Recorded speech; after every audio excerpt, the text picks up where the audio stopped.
গতকাল আমরা চলে গেছিলাম দেবুদের বাড়িতে। তো চলো সবাই মিলে কিন্তু বেশ মজা করতে করতেই যাওয়া হয়েছিল। আমি, পিসি, মা, ঠাম্মা সবাই মিলে কিন্তু দেবুদের বাড়ি চলে গেছিলাম। যাওয়ার পরে কিন্তু এখানে কিন্তু কীর্তন শুরু হয়ে গেছে।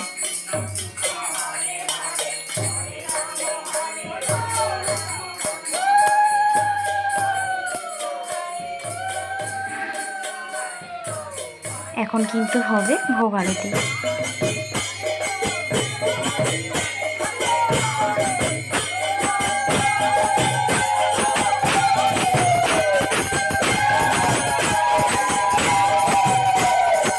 সবাই মিলে কিন্তু বেশ মজা করেই আমরা কীর্তনটা করছিলাম। আর বেশ ভালো লাগছিল, যেহেতু সবাই মিলে আমরা একসাথে হয়েছি তার জন্য কিন্তু আরও বেশি ভালো লাগছিল।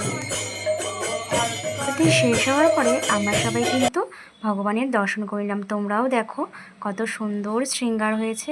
সব কিছু কিন্তু দেবু আর আমার বর্মশাই মিলে করেছে।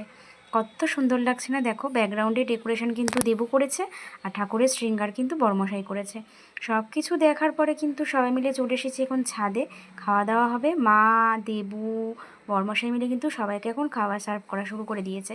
আমার বাড়ির সবাই বসে পড়েছে আর এখানে সবাই মিলে কিন্তু খাবার দাওয়া করছে। তারপরে কিন্তু বসে পড়েছিলাম আমরা। তো খাবারে কি কি ছিল চলো দেখে নাও।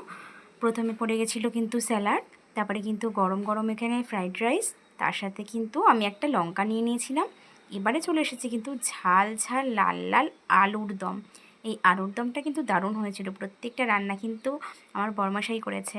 আর এই পনিরটাও কিন্তু হেভি। তারপরে কিন্তু চাটনি চলে এসেছে। চাটনিটাও কিন্তু খুব সুন্দর হয়েছিল। আর চাটনির সাথে পাঁপড়ের কম্বিনেশানটা দুর্দান্ত। তারপরে কিন্তু চলে এসেছে পায়েস, তারপরে মিষ্টি।